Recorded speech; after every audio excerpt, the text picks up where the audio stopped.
Hello and welcome to this episode of Talkin Trim. I'm Jonathan Skinner and today we're looking at some rear seat covers for the Jaguar XJ6. Now before I dive into this exact set, it's worth noting that there were a variety of different styles when it came to the seat covers, both front and rear seats, but the rear seats changed more than most. So this changed between the Series 1s and Series 2s. And then we also have to consider the Daimler Sovereigns, which shared quite a few parts with some of the Jaguar XJ6 and XJ12 models, but not all parts.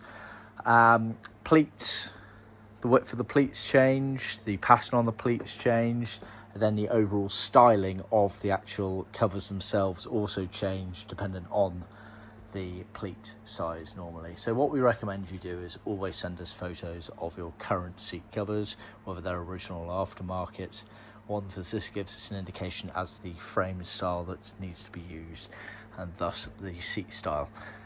So moving on to these seats here, these are from a XJ6 Series 1 short wheelbase. Strictly speaking, the car's actually a Daimler Sovereign, but it shares the same properties as the XJ6 Series 1 in this case. They've been done in magnolia using a combination of smooth leather, obviously magnolia vinyl. They're considered leather faced, these seats, so majority leather with elements in vinyl, and then it's got the embossed pleated panel on there. And as you can see, these are the narrow version pleats. We refer to them as 1-inch pleats. Strictly speaking, they're not exactly 1-inch width, but near enough. They also did a wider version pleat, which we refer to as 2-inch pleats, but this is the narrow version. So you've got the cushion base for the back there, so lots of pleats on this one here. Then they had that seam line going from left to right there.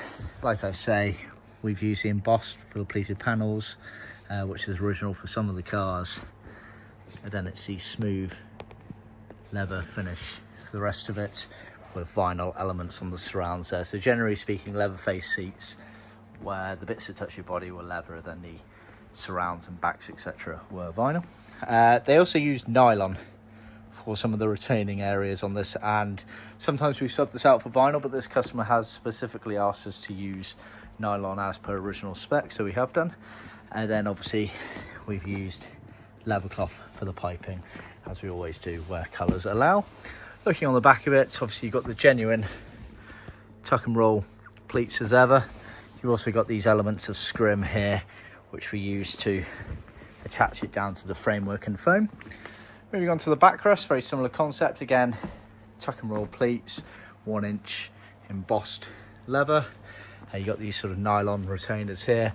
In the middle here you had vinyl retainers for the armrest aperture, and then we also supply some loose material there, which is for the mechanism area. You get this armrest, which is leather, has a little leather tab on it with the top stitching detail for recovering the original unit.